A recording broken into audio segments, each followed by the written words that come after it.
Évidemment le bonsoir, bienvenue. On patiente 5 minutes pour permettre aux personnes qui sont encore à l'heure d'arriver. Donc ce soir, la conférence, c'est moi qui m'y colle, comme on dit d'habitude. Je vais vous représenter la petite équipe des Jeudis du Paranormal. Ça se tient à 3 personnes. La personne qui a eu l'idée, la fondatrice, l'instigatrice, la personne qui a cherché les contacts, qui a fait le site, etc. Véronne.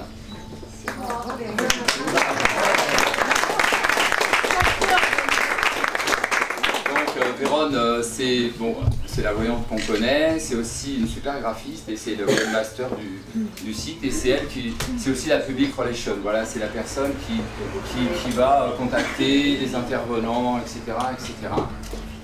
Ensuite, on a, vous l'avez tous certainement, vous avez eu un échange avec elle, mon assistante Aurore qui est là, qui s'occupe de toutes les champs. Logistique, réservation et voilà, toutes ces choses-là. Donc vous avez tous eu un petit point de jonction avec Aurore. Et puis moi, je suis un peu le gros feignant, je ne fais pas grand-chose parce que je vous reçois en général et je fais rien. Ce soir, je ne peux pas me défiler. Il y a une autre personne aussi qui est là ce soir, c'est... alors à Paris, l'assistante, c'est la blonde, Aurore, et dans le sud, l'assistante, c'est la brune, Sandra, qui se cache un petit peu là. La gitane qui est là avec les yeux comme ça, là, revolver, c'est Sandra. Donc pour les personnes qui sont déjà venues travailler dans le sud ou qui vont y aller, etc., vous pouvez faire connaissance, si vous voulez, tout à l'heure avec Sandra, qui vous renseignera ou simplement la rencontrer.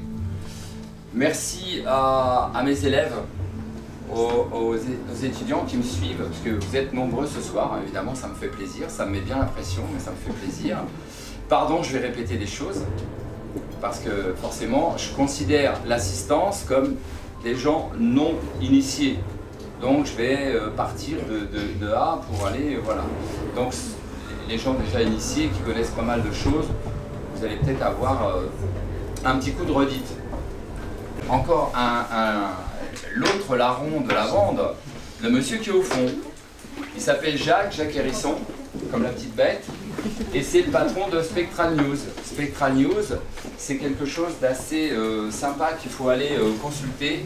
Ce monsieur-là, vous avez la petite affiche qu'il a bricolée là parce qu'il n'a pas reçu ses affiches en temps et en heure. Mais Spectral News, c'est un passionné, Jacques, qui va filmer, enregistrer des gens comme moi et autres voyants et autres praticiens en conférence, en stage, etc. Et il ramène des témoignages que vous pouvez retrouver sur le net. C'est assez intéressant parce que vous pouvez accéder à des informations, à un tas de choses. Donc aidez-le, informez-le, c'est quelqu'un qui se déplace, il est venu exprès ce soir parce que c'est un sudiste, c'est quelqu'un qui habite sur la Côte d'Azur, où il y a le deuxième fief de Kurma sur la Côte d'Azur. Et il est venu spécialement, gentiment, ce soir, filmer la conférence pour avoir un témoignage de conférence. Souvent, on me demande, mais comment ça se passe? Alors, comment ça se passe? On va en filmer une, comme ça on aura une idée de comment ça se passe. Hein. Donc, merci Jacques. Alors, merci. C'est quelqu'un qui est vraiment passionné et hyper gentil. Et n'abusez pas de sa gentillesse. Mais aidez-le parce qu'il a pris un créneau là qui est vraiment très porteur, où il y a des choses vraiment à faire, vraiment intéressantes. Donc le thème de ce soir, c'est la radiesthésie, le magnétisme, le guérissage. Le guérissage, c'est un concept de mot. Le guérissage, si vous le cherchez dans le dictionnaire Larousse, ça n'existe pas. Il y a le radical guérir dedans. En France, utiliser le radical guérir, c'est un peu scabreux, je me suis permis de le faire quand même, puisque je me détermine comme guérisseur depuis quelques temps. Avant, j'étais plutôt praticien en relation d'aide holistique. Après, j'ai été magnétiseur radiesthésiste. Ouais, je suis passé par différents courants de vocabulaire. J'ai fait un grand nombre de cartes de visite parce que j'arrivais pas à me positionner en fonction de réellement qui j'étais, ce que je pouvais proposer, et en fonction de la législation. En réalité, c'est surtout la législation qui me... Voilà. Et j'ai fini par quand même sauter le pas et prendre l'appellation de guérisseur parce que c'est ce que je suis. Un guérisseur, de nos jours, c'est quelqu'un qui possède plusieurs outils et qui va accompagner les gens. C'est souvent un motivateur. Le mot coach, j'aime pas trop le mot coach, hein, il est un peu galvaudé dans tous les sens, mais c'est quelqu'un qui va accompagner, qui va conseiller, qui va déblayer les personnes qui sont ponctuellement en difficulté dans leur vie, que ce soit par une somatologie ou que ce soit par un problème existentiel, ou etc., etc., etc. Des guérisseurs, on pourrait dire qu'il y a 3 familles de guérisseurs. On va voir les thaumaturges, les fameux guérisseurs thaumaturges qui sont, qui sont transpercés par le divin et qui vont réaliser des guérisons immédiates. On appelle ça des miracles. Et ces guérisseurs, bon, on en connaît des très grands avec des noms illustres, hein, je ne vais pas ramener les noms ici, mais le Christ par exemple. Hein. Donc ça, ce sont les thaumaturges, qui sont des gens exceptionnels, on les compte, voilà, ils ne font pas légion non plus, hein, les thaumaturges. Le thaumaturge, donc, lui, il est, comme je vous le disais, transpercé, installé par le divin, et il va pouvoir transférer tout de suite une énergie salvatrice. On va voir les guérisseurs spirites. Les guérisseurs spirites, eux, ils vont être davantage phagocytés volontairement par une entité guérisseuse. Voilà, ce sont des gens qui servent d'interface à une entité guérisseuse, des grands médecins, des grands guérisseurs, qui vont les utiliser comme réceptacle pour pouvoir continuer à prodiguer des soins. Donc ces guérisseurs spirites sont un petit peu les outils, les mains des guérisseurs désincarnés. La 3e catégorie de guérisseurs, c'est les oiseaux comme moi. Ce sont ces gens qui, au fur et à mesure d'un travail personnel, transpersonnel, au fur et à mesure de pouvoir apprendre et apprendre encore et utiliser différents outils, vont pouvoir proposer comme un artisan qui aurait autour de lui tous ces outils et qui va utiliser tel ou tel outil en fonction de ce dont on a besoin sur le corps, sur l'esprit, sur l'âme. Voilà ce que j'appelle à peu près un guérisseur de nos jours.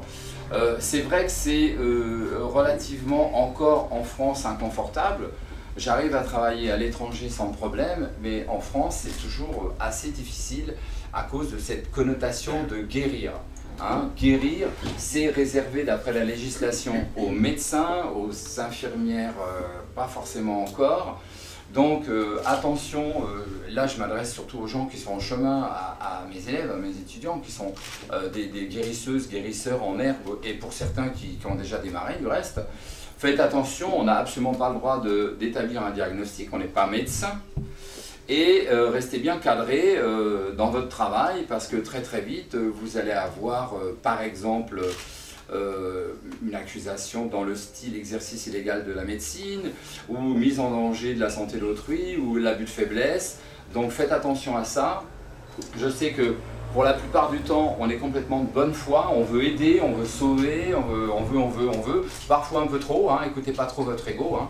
Parce que c'est surtout l'ego qui veut sauver le monde. Soyez toujours dans le juste. Comment je suis arrivé à faire ce travail-là, qui est en réalité pas un travail, hein. C'est un sacerdoce. Voilà, moi j'ai une vie, je suis guérisseur et je vis cette vie-là 24 heures sur 24. Ce qui peut faire parfois des journées et des nuits qui se confondent. Et voilà, on ne fait pas 6 heures ou 8 heures par jour, on peut en faire 12, on peut en faire 15, on peut en faire 18, on peut faire un non-stop sur une journée, une nuit, une autre journée, etc. Donc c'est une vie un petit peu spéciale. Comment je suis arrivé à établir cette façon de vivre et en étant simplement curieux, on va dire que je suis un chercheur de vérité. Je suis toujours intéressé par le fait d'évoluer encore plus, d'apprendre, de démystifier et au fur et à mesure je transmets mes connaissances. Un certain après-midi, je suis dans le sud de la France, au-dessus de Cassis, et je marche dans les montagnes, et là, voilà, j'ai cette forme de révélation, de lumière, vous êtes touché par la, oui, j'appelle ça la grâce, et vous savez, vous êtes calme, vous n'êtes plus déprimé, vous n'êtes plus dépressif, vous savez qui vous êtes et ce que vous allez faire, vous trouvez le sens de votre vie. Pensez toujours que dès l'instant qu'on n'a pas trouvé le sens de sa vie, on n'est pas bien. Et le sens de sa vie, ça ne peut pas être quelqu'un d'autre, ça ne peut pas être votre mari, votre femme, ça ne peut pas être votre enfant. Le sens de votre vie, il est là. C'est ça qu'il faut aller chercher. Et parfois, souvent, voire très souvent, c'est dans la douleur, dans la maladie.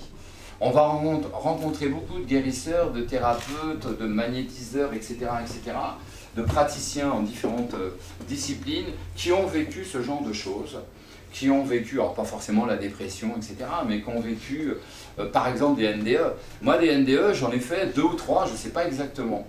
Mais quand j'étais à l'hôpital, en maison de santé, il faut appeler ça comme ça, moi, je n'ai pas eu l'expérience profonde de la NDE. Les gens qui vont jusqu'au bout du tunnel, qui voient la grande lumière en général, hein, je fais un raccourci, mais en général ça ressemble à ça, et on leur dit, vas-y rentre. Moi, je n'ai pas une notion précise comme ça, mais je sais que j'ai quand même glissé, je me souviens très bien des débrefélateurs, des défibrillateurs, et de la tête de l'infirmier dans le SAMU, parce que c'était un SAMU qui était arrivé dans la maison de santé, on m'avait descendu dans la cour.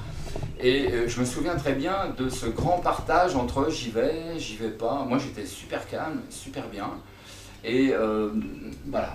Cette expérience de NDE ou semi-NDE, je l'ai fait 2 ou 3 fois, je ne me rappelle plus. Hein, il y a une partie de ma mémoire qui s'est effacée, et je ne sais pas si c'est 2 ou si c'est 3. Mais en tout cas, je pense que ça a contribué aussi à installer des changements, à installer d'autres états de conscience, à installer un niveau de captation différent. Alors on est tous intuitifs, on est tous magnétiseurs, mais il y a ça et puis il y a ça. Hein, on sait tous courir. Tout le monde est capable de courir après son bus quand on a peur de le rater. Mais entre courir après son bus ou faire un marathon, il y a une grosse différence. Donc on est tous intuitifs, voire médiums, on est tous magnétiseurs, donc on est tous potentiellement ce genre de personnes. Maintenant, je vous dis, à des degrés différents où on va pouvoir garder ça à titre simplement d'expérience personnelle ou alors en faire carrément un métier. Je pense que dans tous les cas de figure, il faut pouvoir le positionner dans une discipline, il faut pouvoir apprendre. Donc, quand j'ai pu guérir au sortir de cette dépression et trouver ma voie, immédiatement, je me suis lancé dans l'apprentissage. Donc, j'ai appris plein de choses. J'ai appris. J'ai été voir nombre de radiesthésistes, de magnétiseurs. J'ai suivi des études de praticiens en relation d'aide holistique. J'ai appris le massage ayurvédique pendant des années, le massage cachemérien, la sophrologie, la relaxologie, etc. etc. J'ai travaillé longtemps en radiesthésie, à Paris, en province. J'ai continué, j'ai travaillé sur différentes disciplines énergétiques. Il ne faut pas hésiter dans ces cas-là à prendre un TGV, un avion et se déplacer pour apprendre. C'est déterminant. Si vous n'écoutez pas votre âme, si vous êtes complètement coupé de sa communication, vous n'avez que votre mental conscient, même pas le mental inconscient. Le mental conscient, il est gros comme une petite clémentine comme ça. Le mental inconscient, il n'a pas de dimension. Il est relié à l'univers. C'est une banque de données sans limite. Alors déjà, est-ce que quelqu'un a une question? Parce que n'hésitez pas, hein. Sinon vous allez vous endormir et moi je vais vous parler. Si vous n'êtes pas d'accord ou si vous avez une question, vous me faites un petit signe et on y va. Hein. Tout le monde est d'accord? Non, Gerda? Non, je suis d'accord. Je peux même rajouter que tous les outils merveilleux dont tu parles, les avions, les motos, les moteurs à injection, tout ça, ce sont des faibles copies de ce que nous sommes. Je suis entièrement d'accord. Très faible copie. Voilà. Très faible copie. Je vais développer un petit peu ça. On ne serait pas capable d'inventer des choses qu'on ne connaît pas déjà. Complètement. Et donc tout ce qu'on fait, c'est des projections de nous-mêmes. Pensez que on vit dans un univers de rayonnement, de fréquence, de vibration. Pensez que autour de vous, tout libre, tout bouge, tout émet des ondes et des fréquences. Les minéraux, les animaux, l'être humain, évidemment, les objets usuels, le tableau de bord de la voiture émet des fréquences, envoie des informations. On pourrait dire que ces fréquences, ces vibrations cosmiques et telluriques nous nourrissent. On parle beaucoup de l'énergie. L'énergie. On voit ça partout. Les gens vous disent « Ah, ça c'est énergétique, ça c'est l'énergie ».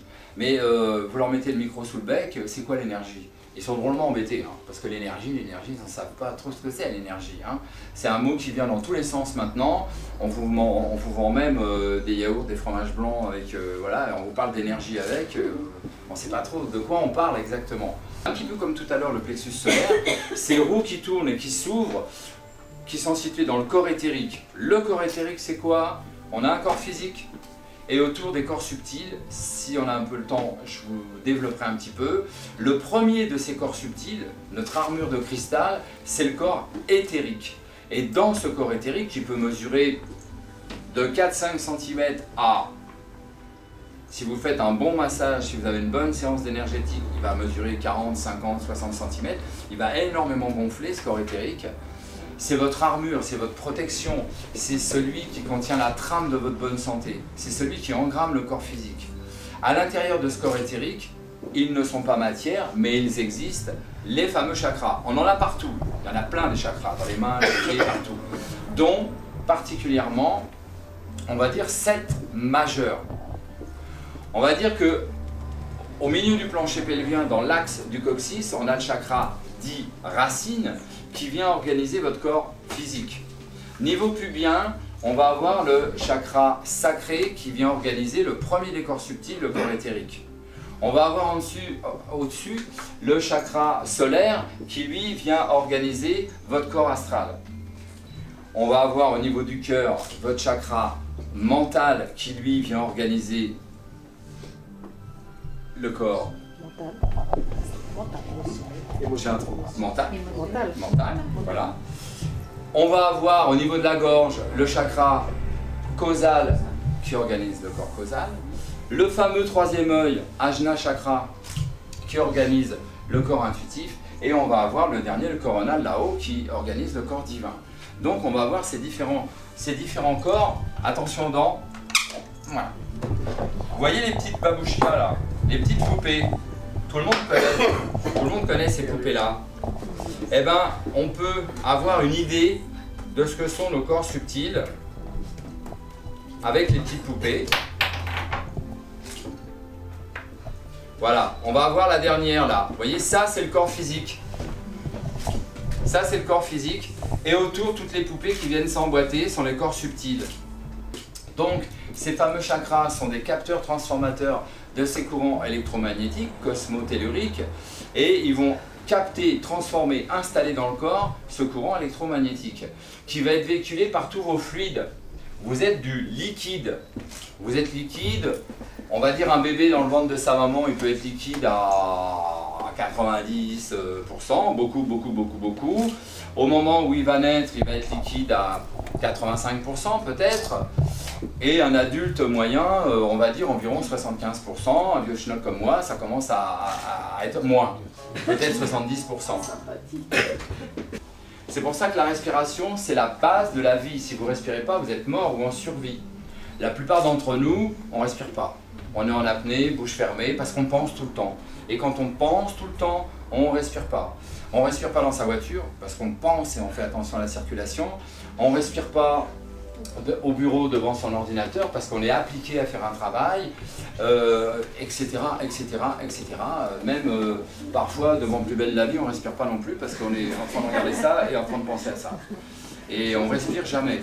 Donc on est un petit peu comme une petite poule au fond d'une basse-cour. La petite poule, elle fait comme ça, elle est en survie peut-être, mais vous n'êtes pas une petite poule, quoi. Il faut absolument pouvoir respirer. La respiration, c'est la base de la vie. Un bébé qui naît, il va démarrer sa vie par une inspire, et quelqu'un qui passe de l'autre côté sur une expire, par un soupir, le dernier soupir.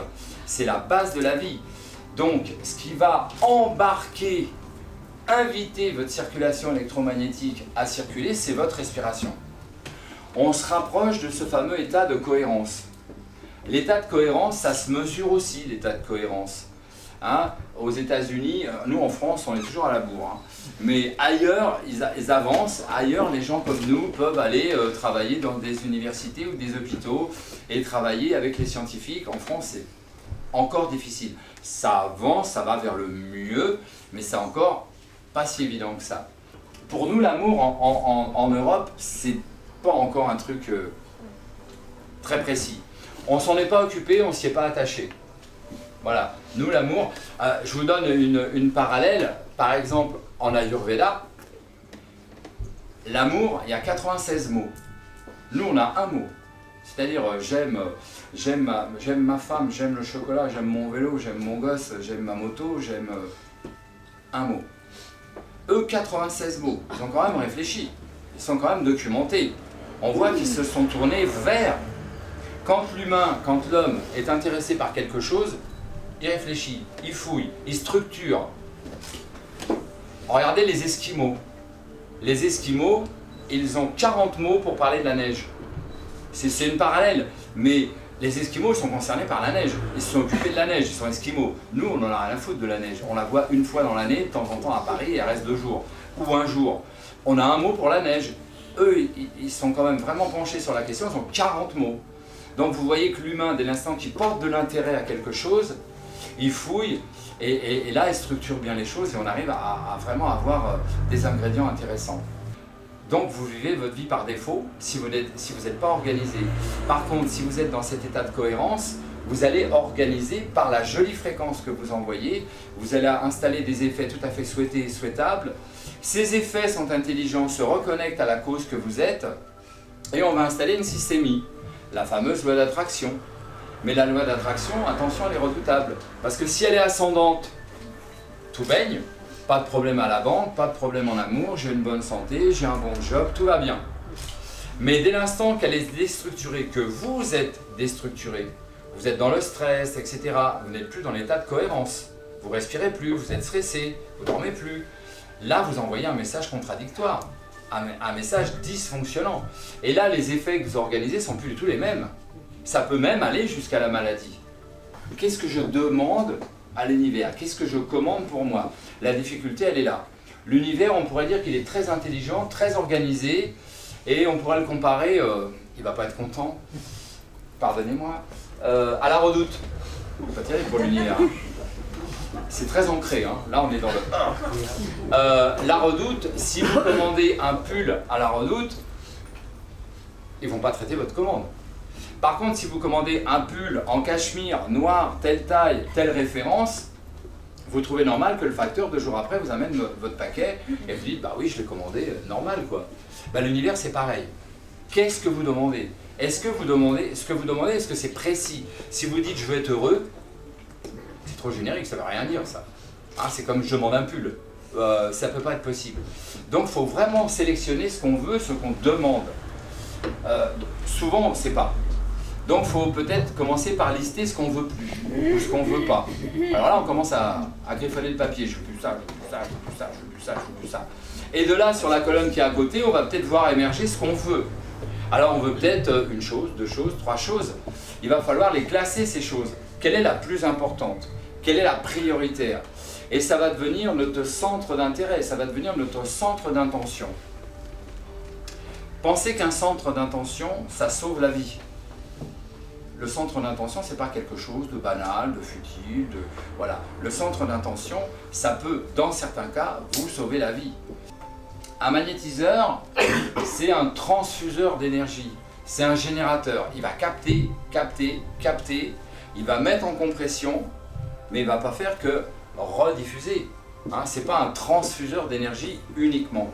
En tout cas, le magnétiseur moderne, le magnétiseur contemporain. Un magnétiseur contemporain, on va dire que c'est un canal intelligent, un récepteur intelligent et créateur de son soin.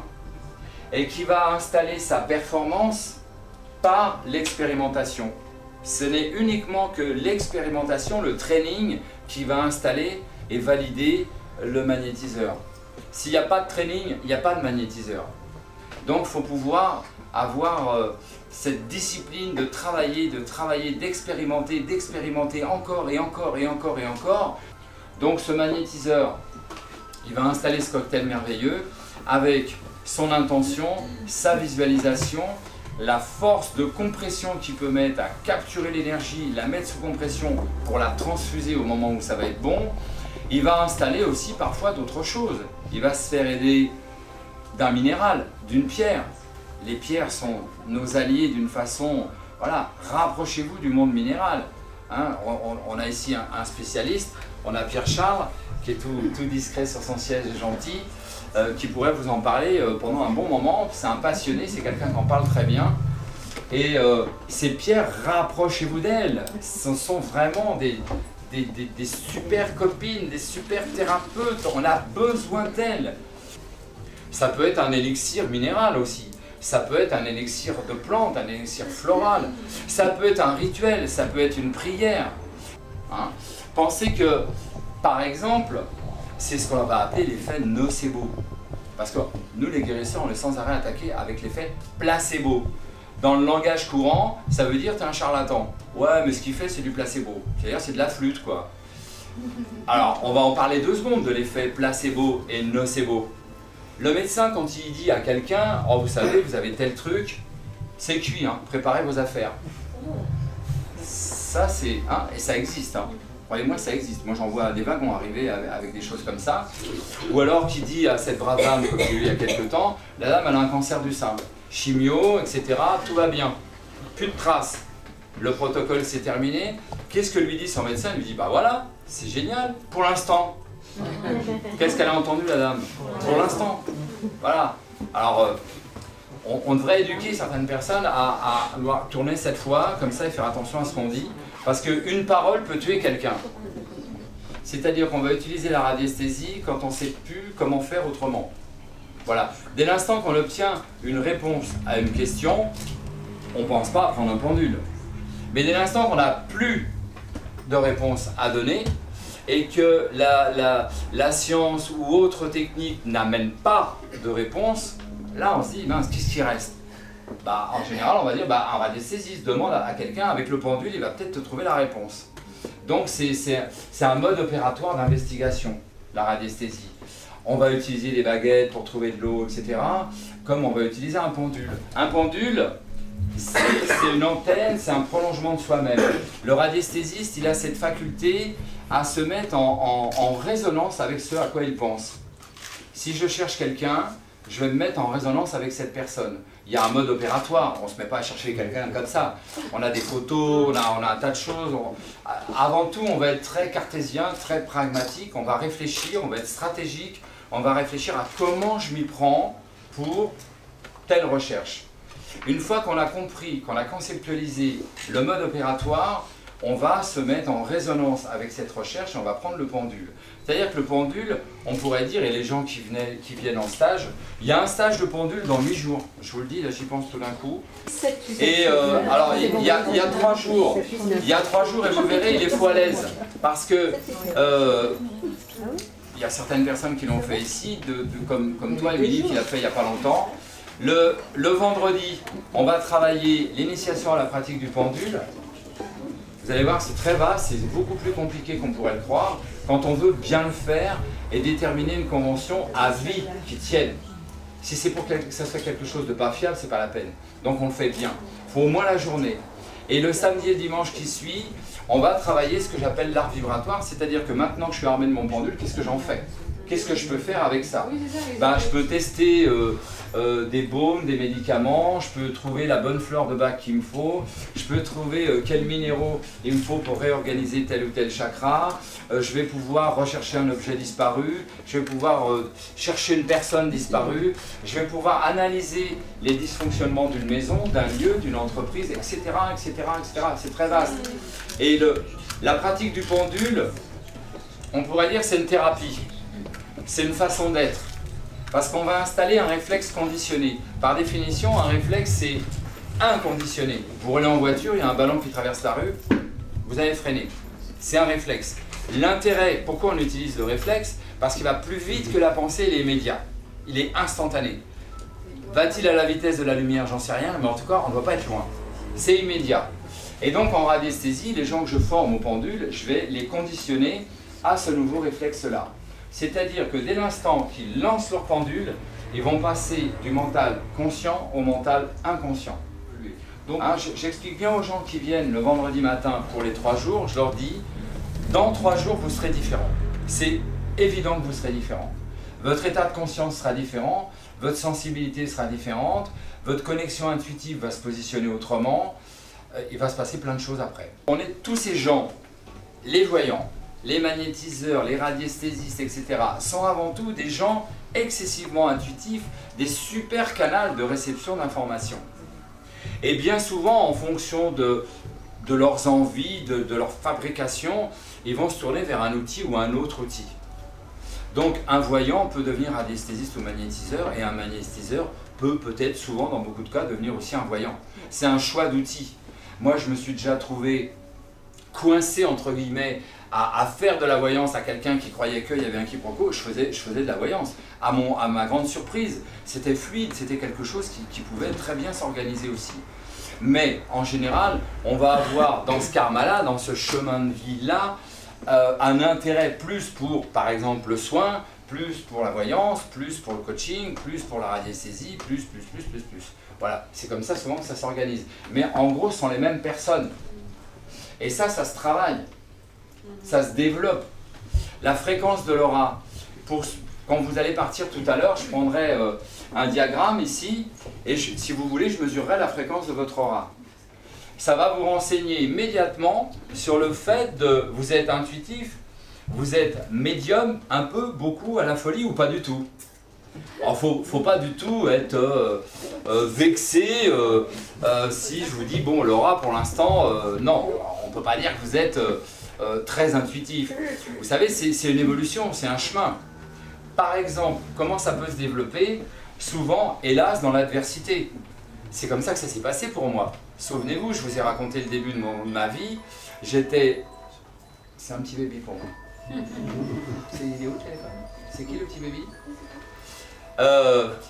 Au départ de ma vie, j'étais très cartésien. Il a fallu le grand chaos que... Arrêtez-le s'il vous plaît, le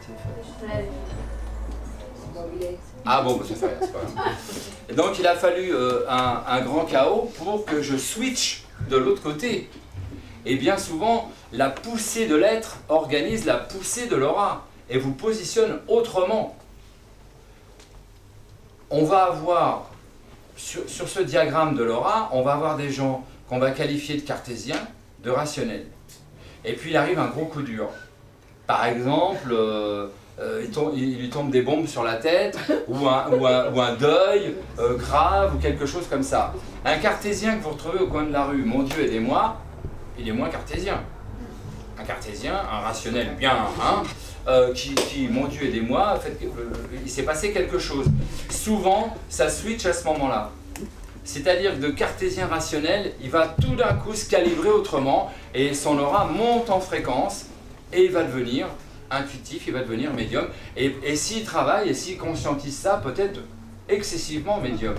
Je pense que ça s'est passé un petit peu comme ça pour moi, d'une certaine façon, à un moment donné. Après, la médiumité, ça se travaille. Vous allez dans les stages de Vérone, elle va vous expliquer ça, elle va vous checker, elle va vous faire des trainings, et vous allez développer, un peu comme au fitness.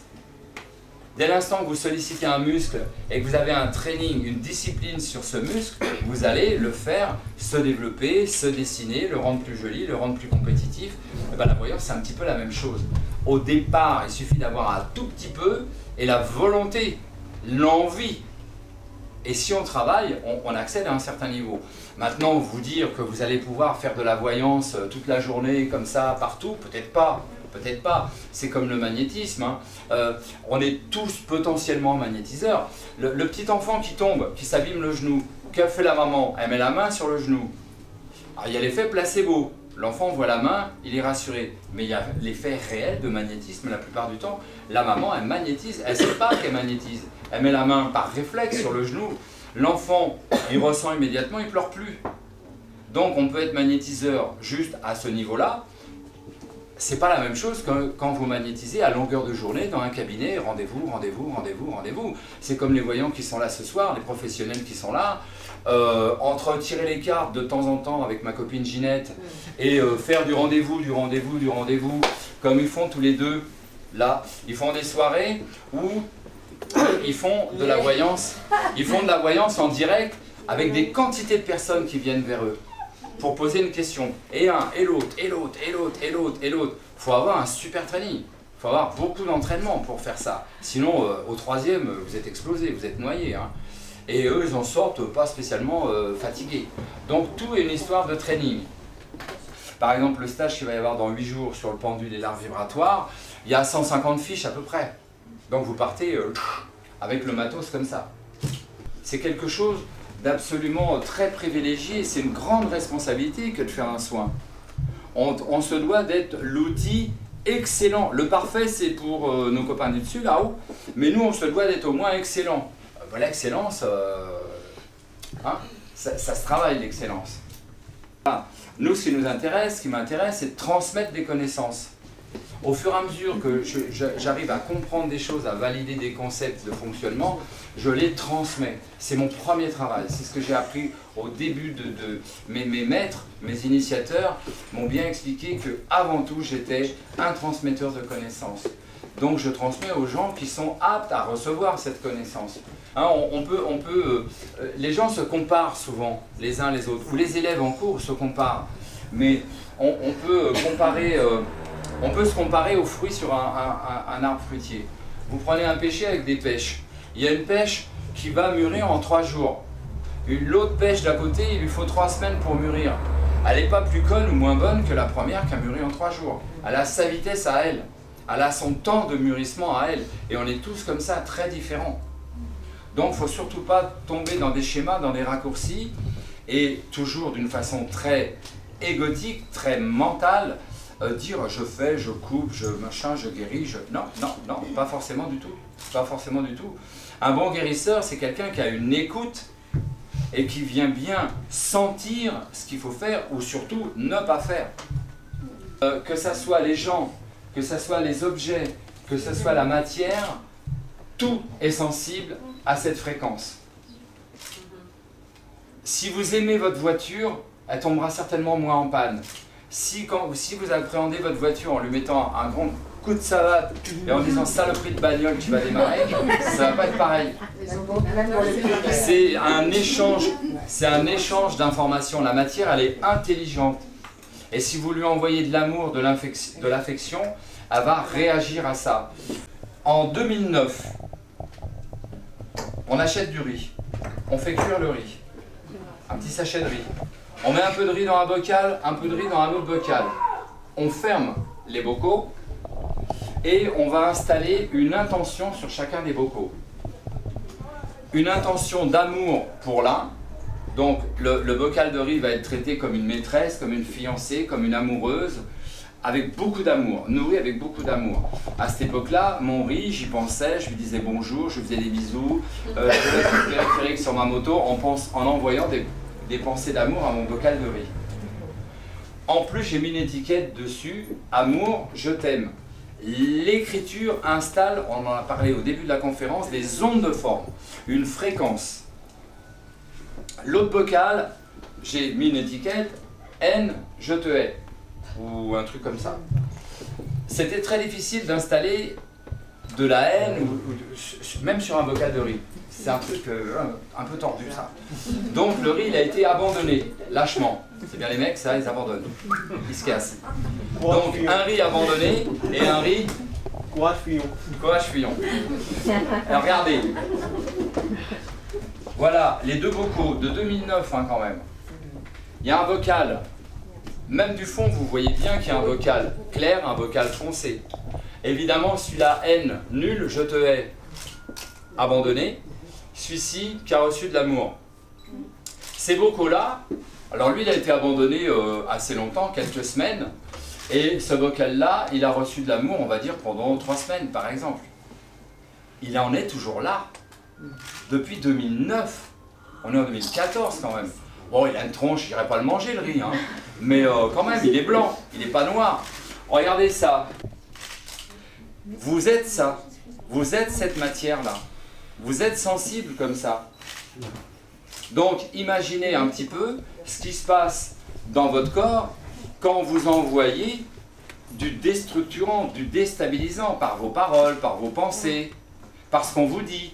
Si ce qu'on vous dit, vous le validez, vous vous installez en relation avec ce qu'on vous dit, et si ce qu'on vous dit c'est des saloperies, vous êtes comme ça dans votre corps. Ça, c'est tiré des travaux d'Emoto. Emoto, ce fameux japonais qui a fait des études sur l'eau. Ils ont congelé de l'eau et à la décongélation, à moins 5 degrés, ils ont fait de la macrophoto sur des cristals d'eau. Un cristal d'eau qu'on va sensibiliser avec de la musique. Je ne sais pas si vous voyez bien par là. Ici, il reçoit du Mozart. D'accord, c'est visuel, hein, on se rend compte. Ici, il reçoit du Bach. Magnifique, hein. Ici, il reçoit du heavy metal. Pour ceux du fond, le heavy metal. Il y a quand même une différence avec le Bach, là. Donc, l'influence vibratoire de la musique. Rappelez-vous, on en parlait tout à l'heure, vous êtes de l'eau. Vous êtes ça. Vous êtes ça. Là, on parle de la musique. Maintenant, regardez. Le verbe. Quand vous dites à quelqu'un imbécile, ou quand vous lui dites c'est vraiment beau, il y a quand même une super différence. Je ne sais pas si vous voyez bien. Quand vous dites à quelqu'un c'est vraiment beau, tu sais Garda ce que tu as fait? C'est vraiment beau Garda. Eh bien Garda, elle fonctionne comme ça. Elle est comme ça. Grosse différence. Quand on dit à un enfant, hein, les pauvres gosses, je dis les pauvres gosses parce que quand même ils s'en prennent plein là. Hein. Il y a des gosses avec qui, imbéciles, mais c'était courant. J'espère que ça l'est moins maintenant. Mais à l'école, partout, oh celui-là on fera rien de lui, hein. C'est un imbécile. Hein. On parlait des enfants devant eux comme si c'était une potiche, comme si c'était en plâtre. Oh lui, oh, c'est pas une lumière. Hein. Ah, il n'a pas inventé l'eau chaude, hein, le pauvre. Hein, c'est un vrai con. Hein. Voilà. Voilà ce qu'il reçoit, voilà comment il est structuré. Par contre, quand vous lui dites ce que tu fais là, c'est vraiment beau, ou t'es vraiment beau, ou ce que tu vis. Bon, il y a quand même une grosse différence de structuration. Ça, c'est l'effet du verbe. Maintenant, regardez, l'effet de la pensée. Une pensée que vous organisez vers le bonheur. C'est un peu flou, hein, parce que bonheur, malheur. Regardez, le cristal est en train, c'est dommage que la photo est un peu floue, mais le cristal d'eau avec bonheur, il est en train de se structurer. On va parler d'énergie constructive. Et là, il se déstructure. Regardez, il est tout explosé de ce côté-là. On va parler d'énergie déstructurante, déconstructive. Regardez, les états d'âme, la force vibratoire des états d'âme. Si vous êtes dans un état d'âme de confiance, c'est exponentiel. Ça n'a pas de limite. Ça n'arrête pas de grandir. Si vous êtes dans un état d'âme de stress, c'est le même cristal qui était dans la confiance. Regardez, il se resserre comme ça. Sur la foi, un petit peu dans ce concept, pose ta main sur la douleur et dis que la douleur s'en aille. Et elle s'en va. Souvent. Je dis pas tout le temps. Souvent. Mais je suis ancré là-dessus. Et ça marche. Ici, on a une petite bouteille d'eau non protégée. Il n'y a pas de message vibratoire, il n'y a rien qui la protège. On a mis un élastique, on a allumé un téléphone mobile. Voilà ce que ça donne. Ça donne ça. Le cristal, il est complètement déstructuré, complètement explosé. Si cette eau-là, je la magnétise et je lui envoie une information de protection, d'amour, par exemple. Si j'installe une étiquette dessus et que je lui mets amour, lumière, eh ben, on va avoir ça. L'eau, elle est protégée. Et on va avoir ce cristal-là. Des choses absolument fantastiques. Regardez, il y a une oreille dedans. Donc, on nous envoie des symboles, des archétypes, des messages. Et le rôle du guérisseur moderne, c'est d'être un petit peu une forme de coach. Je vous répète, comme tout à l'heure, j'aime pas trop le mot parce qu'il est un peu galvaudé. D'être un motivateur, d'être un accompagneur. Et qu'est-ce qu'on va faire? On va éduquer la personne. On va lui amener de la connaissance, de la connaissance, de la connaissance, de la connaissance. Et surveiller surtout qu'elle applique la connaissance. Et là, elle devient sage. et elle est plus malade et elle est heureuse. Et là, on a atteint le but du guérissage. Le guérissage, c'est comment atteindre la sagesse. C'est en engrammant beaucoup de connaissances, mais surtout en appliquant la connaissance. La sagesse, c'est l'application de la connaissance. C'est Marc Vella, le musicien, qui avait annoncé quelque chose que j'aimais bien.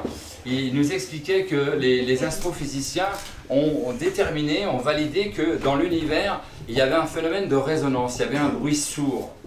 Et on pourrait installer cette idée, cette jolie idée que ce bruit sourd du fond de l'univers, c'est l'amour qu'on entend. Ouais. On applaudit la dernière